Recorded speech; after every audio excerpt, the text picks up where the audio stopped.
大家好，我是周老师。夏季来了，养心最为关键。夏日炎炎，心火容易上浮，心火大的人容易失眠、心烦气躁、常做噩梦、口舌生疮、手足心热等等。所以夏天我们应该清心泻火来养生。下面给大家分享一个非常简单的清心泻火的方法，就是拍打我们前臂上的心包经，也就是这一段。这一段心包经上有我们的大陵穴、内关穴、翳门穴和曲泽穴，这4个穴位都是清心泻火、宁心安神的要穴。我们手握实心掌，力度适中的拍打。拍打的顺序是从手腕拍打到肘窝上，每个掌位拍打2到3下。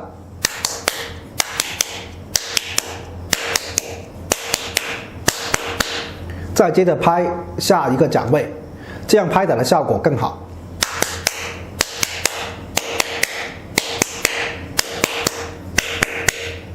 每次拍打的时间5分钟，拍打的时间段可以在早上或者在临睡前，最晚不要超过晚上11点。拍完一边再拍另外一边。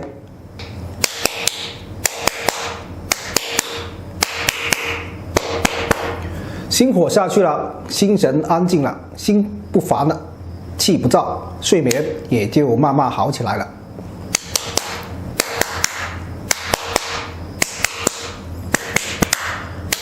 疏通开了，再也不怕做噩梦了。好，心火大的人坚持拍打前臂的心包经，身体越来越好。感谢大家的支持，谢谢大家。大家好，我是周老师。很多人上火其实是假火，如何辨别自己属于假火？其实有个非常简单的方法，看看你的双手和双脚。如果双手和双脚发热，但胳膊和腿却是凉的，特别是腹部的位置，寒凉最明显，甚至一年四季这里都怕冷，这样肯定是假上火了。所以想判断是不是假上火，就可以直接摸自己的腹部就能知道了。假上火的根本调理之道是温补脾胃，要当机立断的拒绝凉食。相反，生活中我们更容易上实火，特别是心和肝。如果是实火怎么办呢？怎么分辨呢？心火一般是舌尖红，伴有口干、烦躁、口舌生疮、小便发黄或颜色燥深、睡眠不好、大便干等情况。我们可以按大陵穴降心火。大陵穴在腕掌横纹的中点处，这里就是双侧穴，左右手各一穴。找到穴位，我们可以用拇指用按压的方式刺激大陵穴，力度稍稍重一点。每次左右手各按压5分钟，或者喝莲子心茶对降心火也不错。第二个是肝火，有肝火时舌质也是红的，但主要集中在舌的2侧。此外还有口干、眼睛发红、口苦、大便干、头痛、脸红等情况。肝火大的人可以多按按太冲穴来降肝火。太冲穴在足背，在第1、第2指骨结合部之前的凹陷处，这里就是按中会有明显的刺痛感。也是双侧穴，左右脚背各一穴。找到穴位，我们就可以双侧穴同时做。我们用拇指稍稍用力按住2侧的太冲穴，然后做旋卷点揉，保持适度的宣胀痛感，每次点揉5到10分钟。或者可以喝菊花茶，对降火也很好。好，今天的视频先到这里，感谢大家支持，谢谢大家。大家好，我是庄老师。口臭虽然不是什么大的健康问题，就会让我们在日常的社交中变得异常尴尬。口臭的原因是源自心脾之火太过于旺盛，也就是我们常常说的胃火旺、肠胃热。但很多人不知道，其实口臭的人一定会有宿便在体内，而且心火过于旺盛，很容易失眠。那么今天我就分享一个除口臭、清心火的穴位——大陵穴。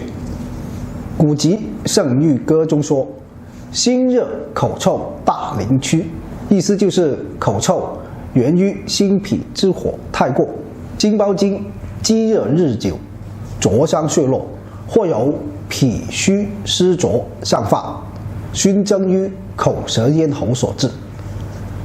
那么为什么大陵穴这么厉害，除口臭清心火呢？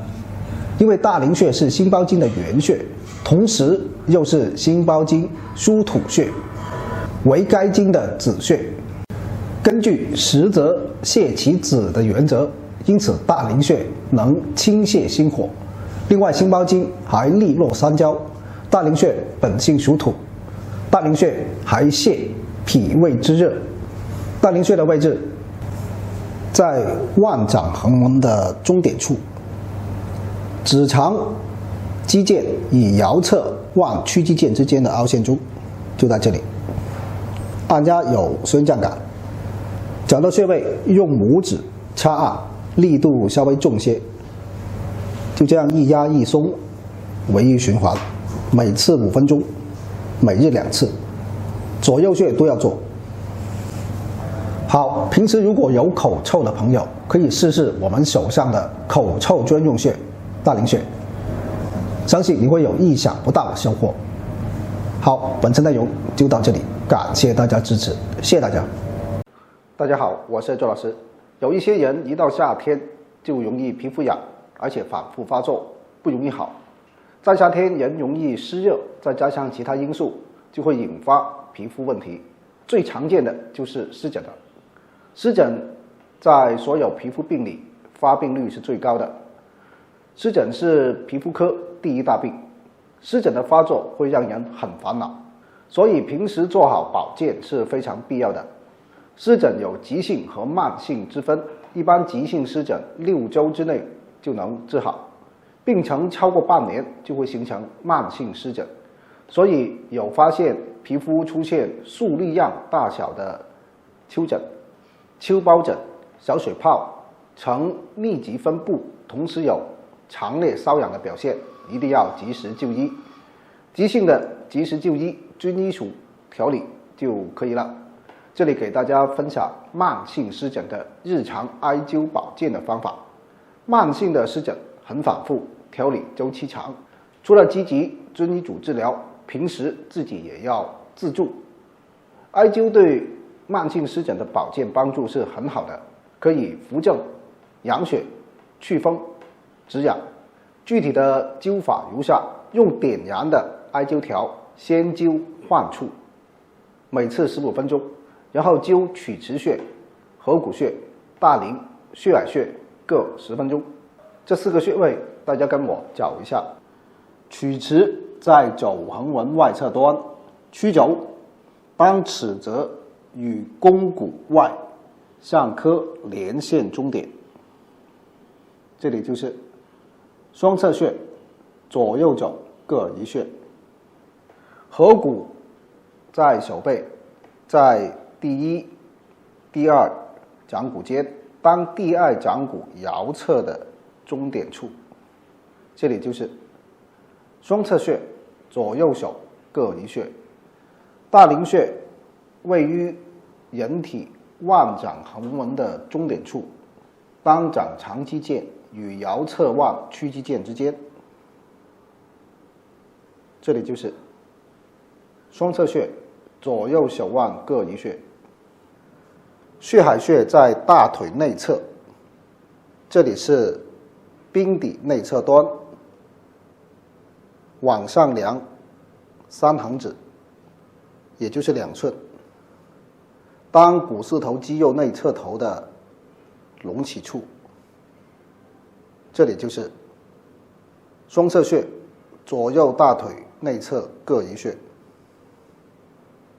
找到了穴位，用艾灸条对着穴位做温和灸，每侧灸10分钟，每日一次。整个艾灸的时长是1小时15分钟。如果是急性期湿疹，不建议艾灸，可以按摩这4个穴位，每侧穴位点油5分钟，每日3次。平时衣着应该以柔软棉质为主，保持衣服宽松透气。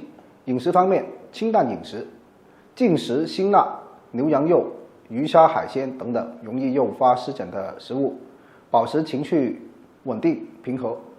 好，本次内容就到这里，感谢大家支持，谢谢大家。大家好，我是庄老师。很多人夏天一吃上火的食物就口舌生疮、大便干结，而且还会脾气暴躁，动不动就发火。这就是阴虚火旺的气势。如果是实火，喝点清热的凉茶，2、3天就降火了。但是现代人实火的太少了，多数都是虚火。虚火最容易体现在头面上，如脸部皮肤干燥、眼睛干痛、口干舌燥、喉咙痛、长痘痘等。虚火需要用补法，因为虚火实际是由寒引起的。今天给大家分享一个去虚火的方法，就是艾叶水泡脚。取干艾叶50克，然后加入冷水煮10分钟，煮沸后等待温度降到45到50度左右就可以泡脚了。泡到身体微微发汗就好，坚持泡7天以上，一般虚火的情况就会改善了。等身体的虚火去掉后，身体就会呈现出身体的原来的本质，这时候就可以适当吃一些补的食物，就不会上火了。平时生活要注意，不要贪凉，多运动，饮食均衡，就不会那么容易虚火上升了。好，今天的视频先到这里，感谢大家支持，谢谢大家。大家好，我是周老师。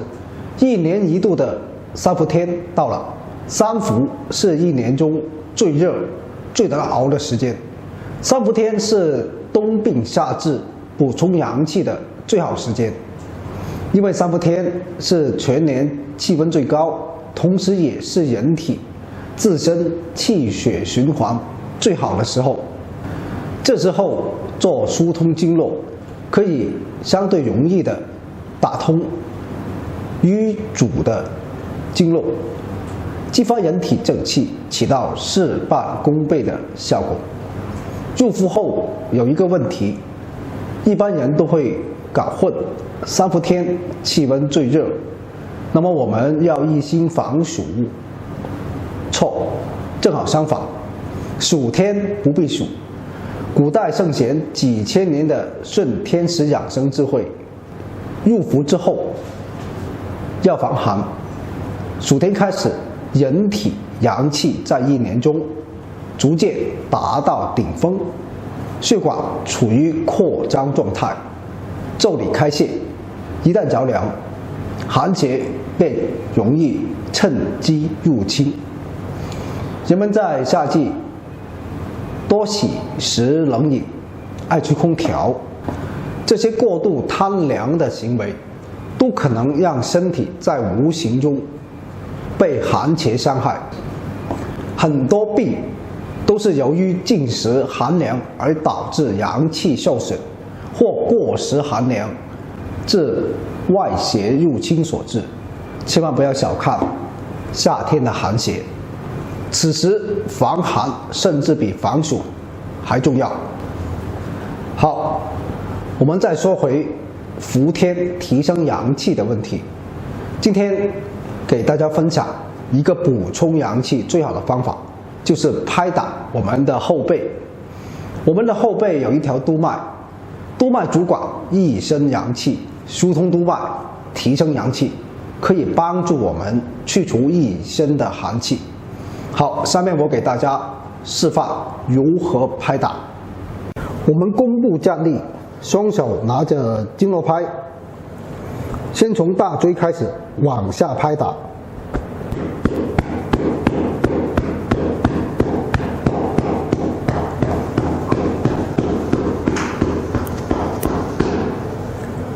沿着督脉一直往下拍打到8髎。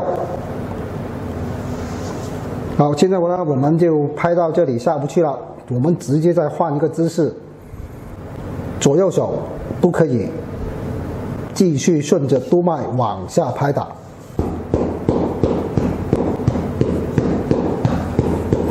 那么整条督脉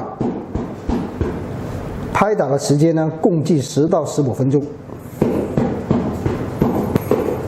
好，那么拍打完下面，我们可以重新回到大椎，再往下按同样的方法持续的反复的拍打整条督脉，最好能拍打到督脉有微微发热的感觉，这样的效果是最好的。疏通督脉最好是早上做，不要在晚上做。好，其实养生就那么简单，在3伏天里坚持拍打督脉，提升阳气，就是对身体最好的保养。